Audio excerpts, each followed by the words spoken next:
uniforme ka ganyan, pauwiin mo ko nang wala sa oras. Wala ka sa ayos. Ay! Good afternoon! Kamusta ang traffic? Bah, mukhang may meeting di abansi kayo dyan ngayon ah. Ano meron? Oy, sir! Good afternoon! Okay man traffic? Patawag lang ako ng meeting may pag-usapan kami. Medyo importante lang talaga ba? Magkakaroon tayo ng mga recommendation for promotion para sa lahat. Sisimulan natin kay OS. Si OS, hindi naman siya kagwapuhan, pero siguro sa experience niya, maybe na may lisensya, gawin siguro nating third bait, no? So, bigyan natin dyan, so? Pwede na. Tapos ikaw, kaya mo ba yung trabaho ni Segundo? Kaya. Ikaw, Sek.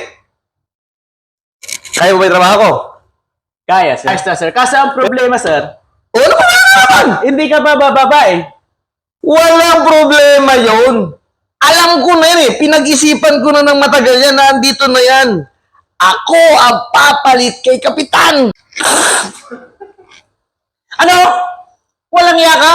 Kaya pala naka-uniforme ka ganyan, pauwiin mo ko nang wala sa oras. Wala ka sa ayos ah. Ito naman, nangangarap lang yung tao.